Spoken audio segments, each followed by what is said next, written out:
How's it going, guys? Welcome back to another video on the channel. Today we have something a bit different.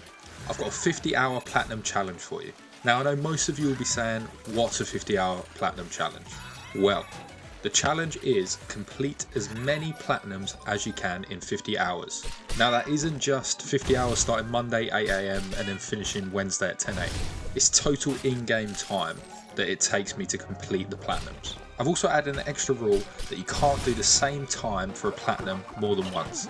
So I couldn't just do 5 10-hour platinums or 10 5-hour platinums, for example. It has to be a different total hours. And I'll be basing this all off the times that it says on PSN profiles for these games. With that being said, if I think I can complete a game quicker than what it says on PSN profiles, then I can still play that as well. And if we go over the total of 50 hours, then we fail the challenge completely. So my strategy going into this challenge was to complete 4 games. So I'd only have to do a 5-hour platinum, 10-hour, 15-hour and 20-hour. And to start off the video, we actually have a game that was recommended by one of you guys. It was Killjoy362, and that's Astro's Playroom. A game which I played a very small amount of when I first got my PS5, and one, now that I've played and platinumed Astrobot, I'm actually really looking forward to playing again. If you want to see the Astrobot Platinum and a couple of others, then head over to the Games of the Year video where I played a Game of the Year from the 2000s, 2010s and 2020s to see which era of gaming was better. Okay, so no more waffling, let's get into the plan for the Platinum. So it's only a 2-stager for this one. Basically, stage 1 will consist of completing each world, including the final level, and collecting all of the collectibles in each level. Stage 2 will just be buying the rest of the collectibles and getting all the random trophies in the PlayStation Labo. On PSN profiles, the game's down as a 2 out of 10 that should take around only 5 hours to complete. I started off strong with 7 trophies in my first hour. This just consisted of getting the first few artifacts and puzzle pieces and also completing some level specific trophies, like diving into the water from the diving board, or getting all the puzzle pieces in specific locations. I must say, going through this game, it was actually like a breath of fresh air. After playing it before for like less than an hour and then completing Astrobot and coming back to this one, I enjoyed it so much. It's honestly such a nice experience, and I completely understand like I'm so late to the party with this one, but if you haven't got this platinum, then definitely go for it. It's only going to take you a few hours, it's filled with nostalgia with all of the artifacts that you can collect, and it's completely free as well, so what's not to love? So going forward into hour 2, I knew if I wanted to get this challenge done, I needed to get my head down and complete these early platinums as fast as possible. So in the second hour, I managed to double my trophy output and get a further 14 done, bringing the total up to 21 for now. This was still less than half, but I was quite happy with it. This was mainly just collecting artifacts, but also a sprinkle of miscellaneous trophies in there as well. Like juggling the ball 5 times with the frog suit, getting hit by flying rubbish in Memory Meadow, sheltering from heavy rain in Memory Meadow, even getting a strike in Memory Meadow. Wow, there's actually quite a lot of Memory Meadow stuff there. I also managed to get a couple of random trophies in the CPU Plaza for sending 10 bots flying with a spin attack, and at least 20 bots followed me as well. I didn't realise yet, but I was actually on pace to get this completed within the next hour. I cleaned up the rest of the collectibles within the main areas of the game and headed to the last level. Now when Killjoy362 recommended the game, they had mentioned the last level, and I now understand why. Having already played Astrobot, I breezed through the majority of the game. For me, the levels were easier than Astrobot, which did surprise me. I guess it's mainly because there's not the sort of challenge levels where you're not allowed to like die or anything. You have to do it all in one go. I obviously especially struggled on the final one in Astrobot, so I thought there was going to be more of that in this as well. They was like the most time consuming parts of Astrobot, and to be honest, having none in this one, it was better. I could get it done a lot quicker. So I went into the final level with confidence, thinking, oh, it will just be like the rest of the game, nice and easy. I was slightly mistaken. It's similar to some of the sort of boss fights in Astrobot, where you have to defeat a boss, but this one, it had like 2 phases to it, and there was no checkpoints at all between the phases. And I didn't realise that until I was like knee deep in Wham Dinosaurs, and then I unfortunately died. It took me a couple of goes, but I did manage to get it all completed. Can't lie, I probably enjoyed that part the most because it gave me the most challenge, but it wasn't too much like Astrobot in places. Also, the absolute throwback from the beginning of the level is crazy. I did enjoy like that part of the game so much, this one and Astrobot, All of the small references to the previous like PlayStation IP, it's just amazing. You'll definitely struggle to find someone like around my age, which is 27, that wouldn't have had some like form of PlayStation in their life. Personally, I had a PS1, PS2, PS3, and now PS5. Moved over to like Xbox midway through PS3 era and had all of their consoles. Other than the original Xbox, I didn't get that one. It was just more of my friends was on that console, so it made sense. But now, obviously, being an adult with a job, I can just buy both and not miss out. Back to Astro's Playroom. After completing all the levels, I just had a couple more level-specific trophies to collect before I went on to the phase 2 of the Platinum. Some of these were jumping 3 times during a spin attack on ice, making a huge snowball, and performing a spin while shooting the machine gun. For that one, I realised I could just do it in the CPU plaza, rather than actually having to go into the level, so that was calm. Then it was on to the PlayStation Labo for the rest of the trophies. Okay, so I'm going to start off by getting all of the gacha prizes. I believe I have enough coins to get all of them. I think it's like 6k, that gets you everything.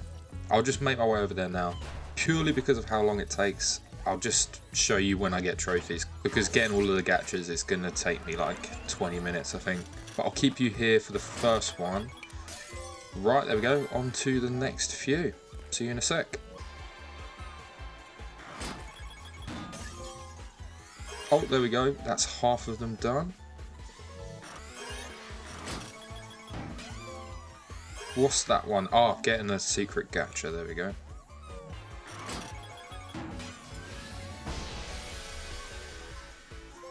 And that's the one for collecting all the artifacts.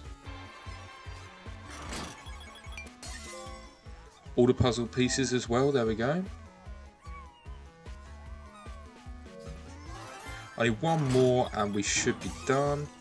There we go, that's the trophy for collecting all of the gacha prizes. Now just the rest in this area, and we should be all done. I finished all of the random miscellaneous trophies in the PlayStation Labo and thought that would be the end. But unfortunately I forgot I needed to still do a couple of level specific trophies. So I left one of the PlayStation Labo trophies and went back to the levels. The first one I needed to complete was falling 30 meters and catching myself in the monkey suit in the CPU jungle. Got that done relatively quick, and then it was just hitting all of the rabbits with arrows at the mountain peak of CPU jungle. I didn't actually realise you could get the bow and arrow here until I went back and actually had a look around.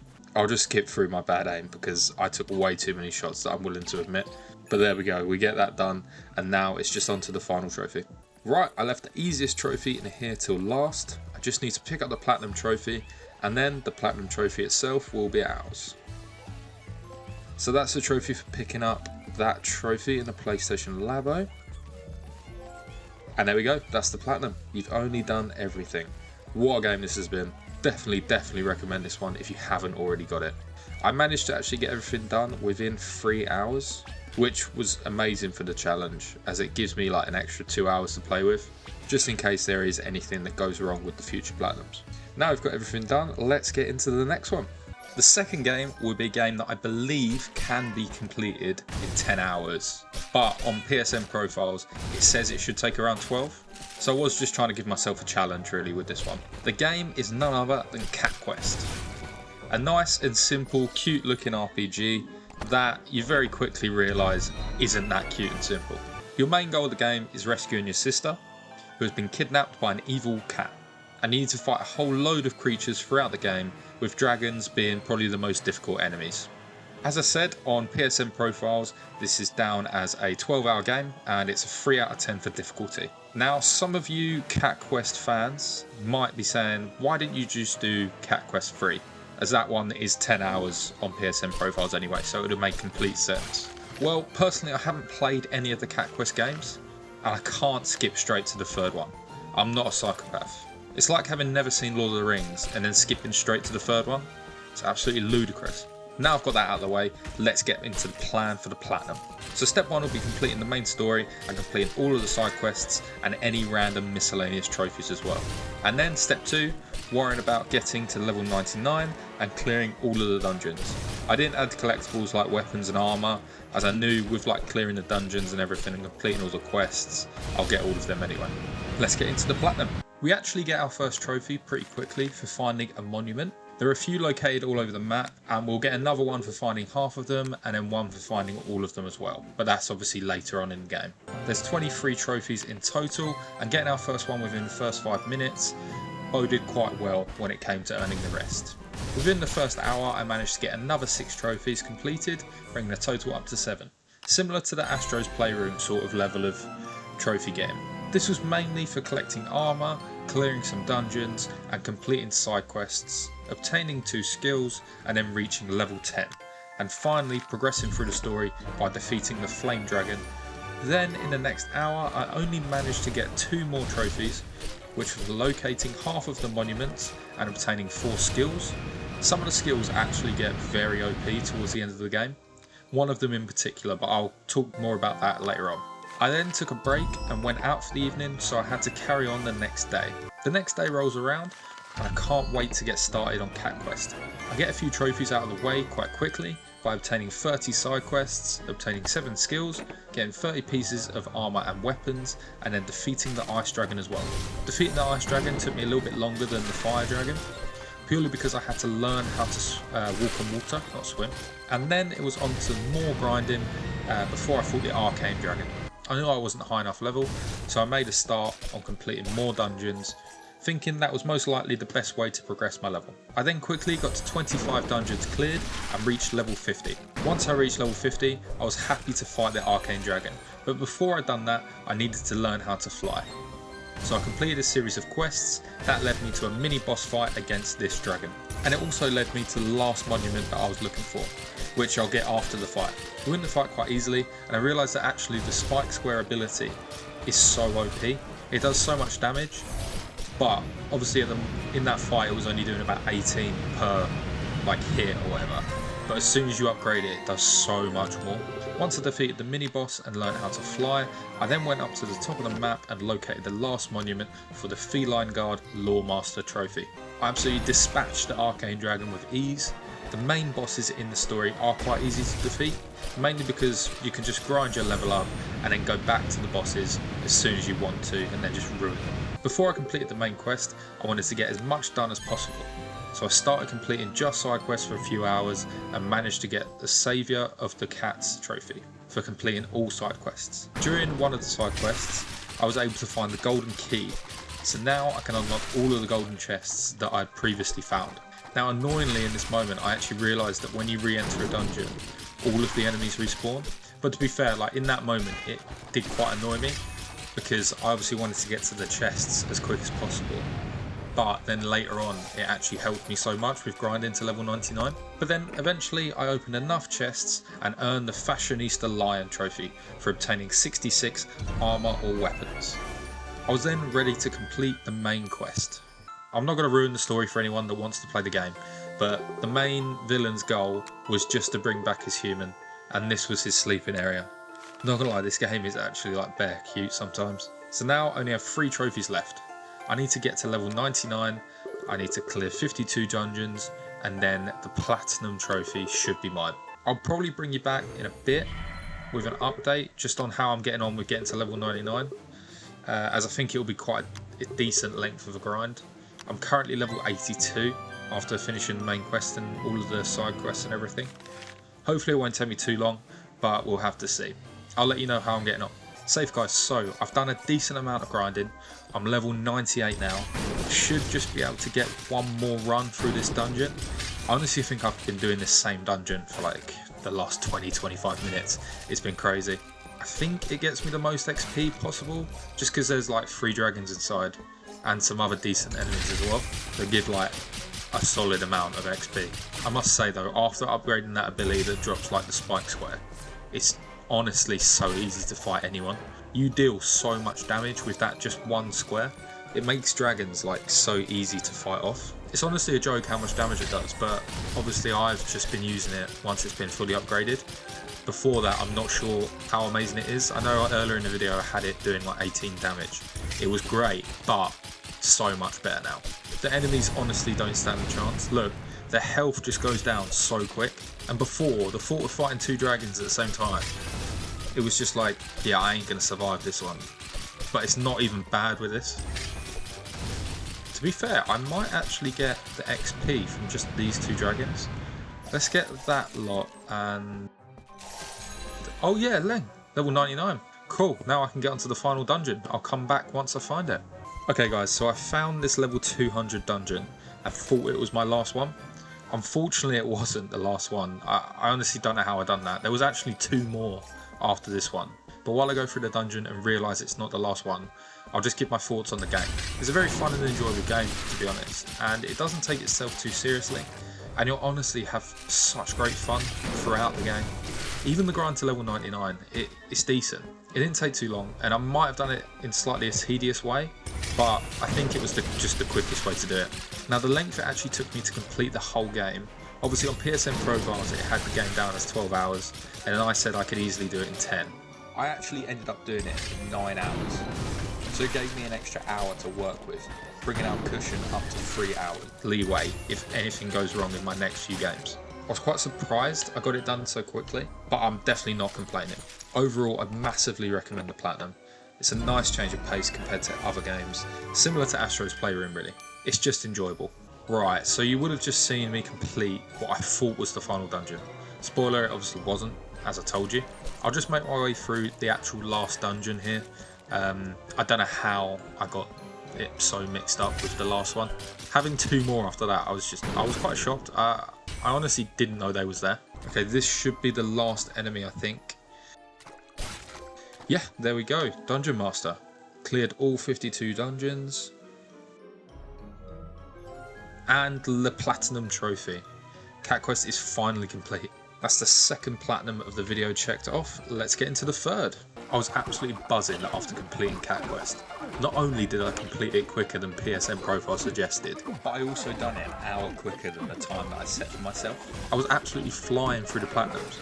I was unstoppable. I honestly thought at that point I may have made the challenge a bit too easy and was seeing if I could squeeze in another game.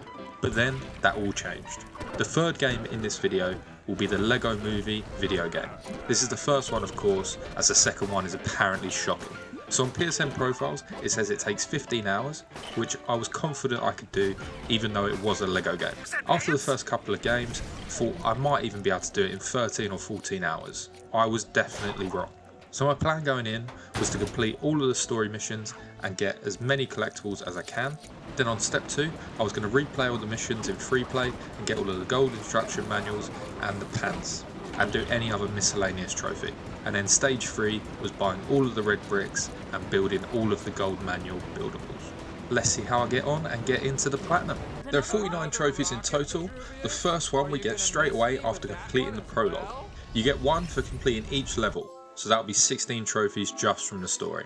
The rest are made up of random combat challenges, certain characters either playing with others or doing something with them specifically, or just changing between characters. Then there's all the things you need to buy with studs, and you also need to collect 1 billion studs as well. And that's, you have to have 1 billion studs at one time. You can't have had 500 million and then have another 500 million just now. You have to have it all at the same time. Fortunately for me, in LEGO games, I'm an absolute sucker for studs.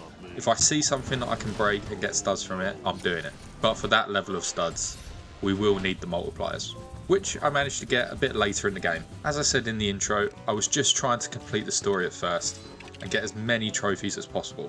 The random miscellaneous trophies that I was able to get while doing the story were attempting a master build with a non-master builder, completing an instruction build without losing any studs, defeating 20 enemies as Rage Unikitty, collecting all studs in a hacking minigame, completing all instruction builds in the story mode, and playing as Superman and Green Lantern. I sort of sped through the story mode as those trophies are just a given, and the real game starts once you unlock free play. So the next step was to find all of the gold manuals and pants, as well as earning the trophies that you can only get once free play is enabled. What I liked about free play in this LEGO game was actually that you can play as every single character. As in, if you pick Superman and then they give you, say, Wonder Woman and a couple of others like Emmett and everyone, they only give you about 5. You can actually just select out of every single character rather than just being locked to those 5. And I'm not sure whether that's the same for all LEGO games now. I mean, the last one I remember playing properly was LEGO Star Wars The Complete Saga, which, to be honest, is the GOAT of all LEGO games in my opinion. But that one, you sort of just pick a character, say General Grievous, and it'll give you like 8 that you can choose from, like while you're playing, rather than giving you the option of being able to choose absolutely anyone. I'm not gonna lie, it's actually such a shame that that doesn't have a platinum trophy, because otherwise I'd be definitely playing that. I'd spend a lot of time doing it. And I'm not gonna lie, like the Skywalker Saga, it's not it. It's one of them things. I just really don't like the combat or anything. The way they've gone with LEGO games, to be honest, I haven't enjoyed. I mean, it might just be the fact that I'm 27, but I just think the older ones are better. Anyway, I digress. I'll show you on screen the miscellaneous trophies I managed to get while playing the free play. But one I do want to point out is the getting of 21 awesome dance moves in the Cragalizer dance minigame. Can't play the music obviously because I think it's copyrighted, I'm not sure. But because I failed that so many times, I was actually able to get the 1 billion studs. The multiplier is going all the way up to 3,840. It's just crazy. I had no idea that the multipliers actually like stacked and multiplied by each other. I thought they would just add together. It actually made my life like so much easier, especially with getting the special in every level. I think in my first playthrough I missed around about 2 levels, but then with the multipliers I'd literally collect 1 stud and it'd be finished. Once I had the billion studs, I bought every character and got 2 trophies for that. One for buying all of the master builders, and then obviously the one for buying every single character. At this stage I was at 35 out of 49 trophies, and I went to check how long I'd spent on the game so far. That's when I realised I've been playing for 14 hours. I only had 1 hour left if I wanted to complete the game in the amount of time PSN Profiles recommends, and there was no way I could get everything else done in that 1 hour. I still had the majority of the golden manuals left, and I had to do some character specific trophies as well. I knew a LEGO game probably wasn't the best idea, but when it said 15 hours I thought, oh, it's going to be easy like the other games. Don't get me wrong, it's obviously an easy game, but it just took me way too long. It's like getting studs. Even after I got the billion and after I bought everything, I was still breaking stuff to try and get studs, and it was just a waste of time really. But then that's just ingrained into me from playing LEGO games when I was younger. I knew obviously I had the 3 hours from my previous 2 games, so I wasn't as worried as I maybe should have been in the moment. But yeah, I needed to speed things up. So I hurried up on collecting the rest of the manuals and the pants, and then I done some individual character trophies as well. These were shooting Emmett with Robo-Skeleton, switching from Vitruvius to Ghost Vitruvius, switching from Good Cop to Bad Cop, playing as Abraham Lincoln and Lady Liberty, Cragalizing 10 people with the Craggle Gun, defeating 20 enemies as Sheriff, not a robot, and then finally using the Craggle Gun to shoot Ma and Pa Cop in the Relic Room. While getting those done, I was also able to achieve 100% and also buy every red brick. All I had left to do was to complete the golden instruction builds. Okay guys, so while I just go through the last couple of golden instruction books, I'll talk a bit about the game. To be fair, it's a decent LEGO game. I was not disappointed at all. If you've seen the movie and you like the movie, then you'll enjoy this. It virtually just follows the movie and they've made it playable. It's great. It was a shame that they didn't get all of the voice actors back for the game. At least I don't think Superman and Green Lantern were voiced by the same people in the game. It would have been a nice touch, but it's not the end of the world. I will say, like all LEGO games, it's a grind. And once you complete the main story mode, like I said earlier, that's when the real game begins. So the amount of time that actually took me to complete the game, it took me a total of 18 hours. That means I completely wasted the 3-hour cushion that I built up from the previous couple of games. Now the 20-hour game, I needed to complete it in the recommended time or quicker if I wanted to get the challenge done. At that time I honestly thought that I'd given myself way too much of a difficult task in the last game, but we'll just have to see what happens. This should be the last piece of Lego I need to add. Okay, there we go, that's the Midas Touch trophy for doing all of the golden instruction builds. And there we go, the piece of resistance, the platinum trophy. On to the 4th and final game of the video. If you've made it to this point in the video, I appreciate you a lot, and I just wanted to say thank you for watching. If you wanted to drop a cheeky like or subscribe, that'd genuinely be unreal. Anyway, back to the video. The fourth and final game of the video is obviously a 20-hour game. So far, we've had more family friendly games, and we're continuing that streak by going for South Park The Stick of Truth. Some great wholesome family friendly fun. Maybe not. South Park for me, when I was growing up, was one of them shows I just watched so much. To be honest, I watched South Park a lot more than Family Guy. It was so much better. The way they took the piss out of things that were happening, like current events and shit, it was so good. So the actual platinum for the game. On PSN profiles, it's down as a 4 out of 10 for difficulty, and it should take around 20 hours to complete. And I knew I had to get it done in that time, so I needed to lock in and make sure I followed this plan. Step 1, complete the story, making sure I get any missable collectibles within levels and missable trophies. Fortunately, if you save at certain points, you can do the different choices that you need to make in one playthrough. Then, step 2, I just needed to clean up the collectibles and get any post-story trophies that were available. Let's get into the platinum. Now, I started off by making sure I didn't miss anything. I was like a hawk. I knew I needed to make friends with 120 people. Well, technically 121 because one unfriends you. So once I made my character and met Butters, I headed straight to Cartman's house and made sure to speak to Clyde, Scott Malkinson and Kenny so that I could become friends with them as well. For Kenny, you need to pick the daffodil over here, then he'll be friends with you once you give it to him. After speaking with Cartman, you get the first trophy pretty quickly. After any name that you put in there, he'll just change it straight to douchebag, so don't even fight it. If you then press yes twice, you'll get the trophy acceptance. I then chose the Jew class, as later in the game you get a trophy for finding Jesus as a Jew. So yeah, I was just setting that one up ready for them. I progressed through the game and actually played for another hour before getting my second trophy, which was for collecting 5 Chin Pokemon. And then quickly after that, I received the Made This For You trophy for flinging a turd of my own creation at an enemy. This game is honestly wild if you didn't realise. I then messed up massively.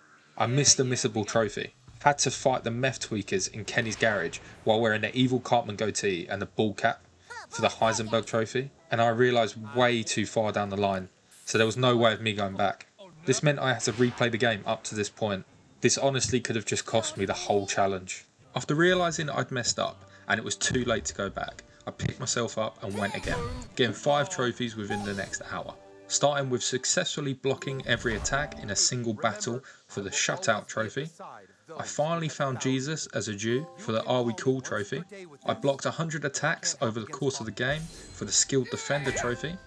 Shat myself during a boss battle for the Irritable Bow trophy. Then, in the same boss battle, I earned the Daywalker trophy for defeating the boss hall monitor while wearing freckles. Now, at this point, it was 1 AM, and I needed to sleep.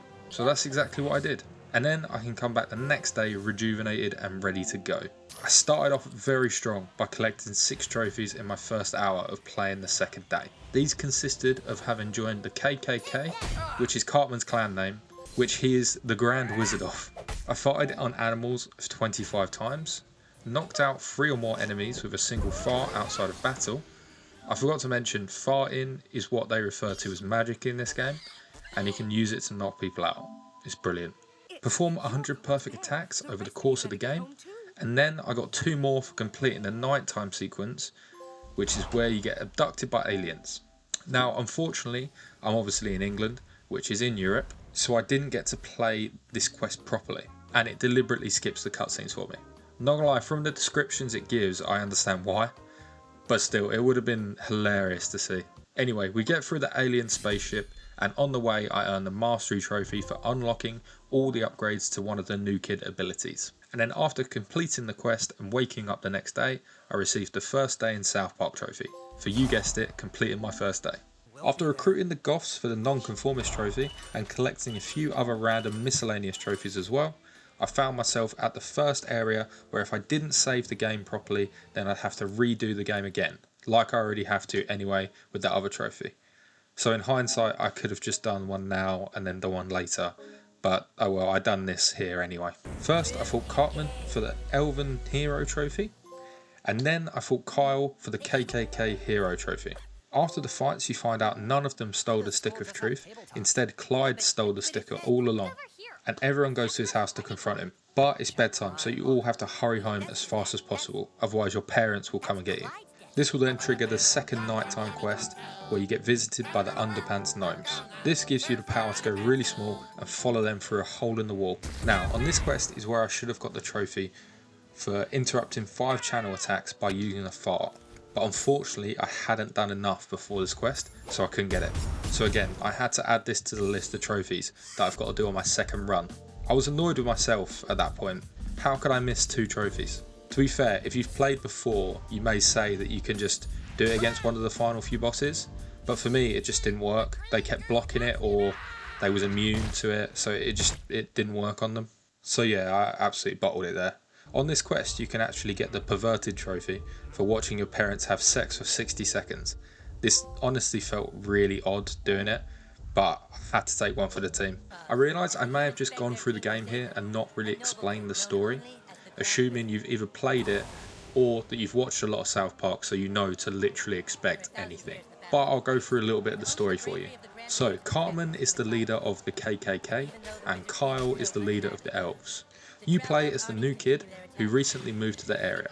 You find out the Stick of Truth, a literal stick, is what they say controls the universe, and whoever's in possession of the stick is the leader. Initially Cartman has the stick, and then the elves steal it. You get it back by beating Jimmy, and then it goes missing again. The elves are suspected of stealing the stick, so you need to fight them in school. But while this is going on, you obviously get abducted by aliens, and then once you beat the aliens, you actually crash their spaceship into the mall. And then there's green goo coming from the spaceship, it's probably fuel. And then the government go and try and cover it up.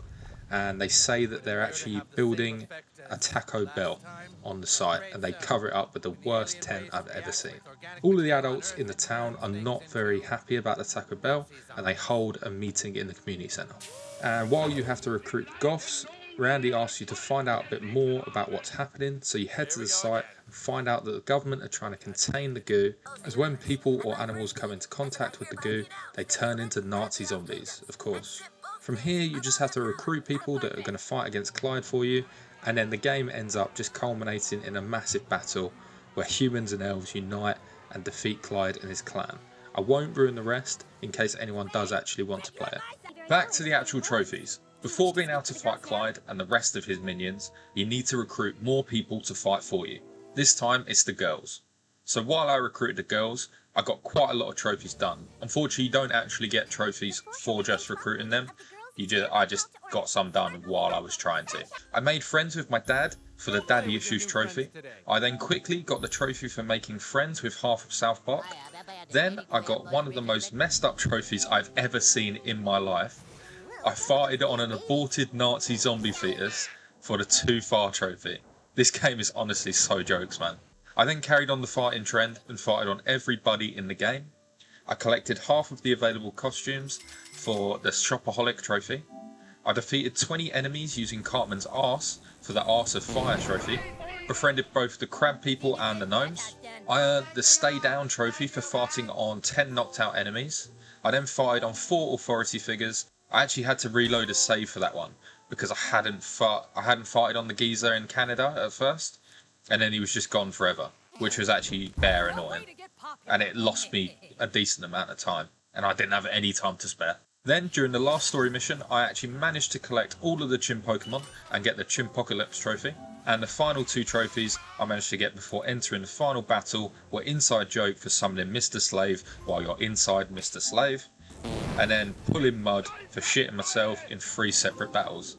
Now it was on to the final boss. I couldn't actually show you the final fight with Kenny because there was just an old man in the background with his cock out, literally like the whole time. So yeah, I don't think anyone wants to see that. So I'll just have to show you the actual trophies popping. I should actually be getting 6 of them right now. Face Hoff for defeating Kenny while looking like David Hasselhoff. There's 2 goals, 1 stick for defeating Princess Kenny in your girl's makeover disguise. Outpatient for defeating Kenny with dire AIDS. Must have farted on a princess's balls. For the Hoarder for not selling a single item. And there we go, No Child Left Behind for completing the game and never ending a battle with a buddy being knocked out. Stick Saviour just for beating Kenny. Not gonna lie, that's a joke story. I definitely recommend playing it. If you're a fan of the show, you'll love it. If you're not, or you haven't seen it, then I'd still recommend playing the game. It honestly feels like you're in an episode. You won't get all of the references, but it's still quite jokes anyway. So right now, I'm actually on 39 trophies out of 51. So I just have a few more left to do, and then I need to get into the second playthrough. I'll get into the post-game trophies now. As I hadn't sold anything during the game, I had a lot of junk, so first thing I've done was sell absolutely everything. And I quickly got the Junk Peddler trophy for selling 300 junk items. I also got the Make It Rain trophy for spending $500 pretty quickly afterwards as well. After defeating a hobo's dog, I shrunk down to gnome form and farted on it for the dog whistle trophy. I found all of the friends in the game for the more popular than John Lennon trophy, farted on 100 people for the Canadian handshake trophy, a few more trophies as well, and then I was stuck. I thought I'd just bought the last weapon in Canada, and it turned out I still had more left. I was annoyed. I thought I'd missed one. I thought I had to restart the game and do one of the level specific weapons again. But I checked a guide and I was confident I'd collected every missable weapon. Then I realised I was forgetting a massive one. Man-Bear Pig! How could I forget? I needed to fight Al Gore while he was dressed as Man-Bear Pig. So I set off, defeated him with ease, and then collected the final weapon in the game. The relief that I didn't have to collect every single weapon again. I would have been so close to giving up at that point. Then there was just one more miscellaneous trophy, which was defeating 3 enemies in battle while your buddy is knocked out. And now I was on to the second playthrough. At this point, I've been playing for 17 hours. So if I wasn't stupid and checked the actual trophy list properly, I'd have completed the game comfortably within the 20 hours. But now I had to speed run through and make it to the second night quest. The only good thing was I didn't have to worry about literally anything. I could just play the game as fast as possible and get there. There's no way I had time to restart again, so I had to get these 2 trophies just sorted. So I started off strong, getting the Heisenberg trophy within an hour of the new playthrough. And then it was onto the first battle I could actually stop someone challenging attack, the boss hall monitor. I knew I'd get at least 1, but if I was lucky and I didn't beat him up too much, I could get 2 out of him. And that's exactly what happened. The stars were aligning. I could see an end to the challenge. I felt like I sped through the rest of the game, and I got to the second night quest with the underpants gnomes so quickly. I didn't check the game time because I knew it would be close. So I went into the quest, I got 1 in the first battle, and then I actually got 2 in the second battle. I was so gassed. It's actually so fitting of a South Park game that this is where I'm going to get the platinum. Just my character's mum and dad in the background just going at it. Absolute cinema. So we finally get the rebuttal trophy, and that should be the platinum. Yep, there we go. So glad that's finished. Now let's check the time. So obviously I completed the first game in 3 hours, then second in 9, and the third in 18. And I finally completed South Park The Stick of Truth in 20 hours. So I was able to complete the challenge. I'm so happy with that. That means I got back to that point in 3 hours. I'm actually so gassed with that. If there's any challenges you'd like me to try, or any games you think I should play, please let me know in the comments. Thank you everyone for watching. I really appreciate the support. Have a great day. Safe.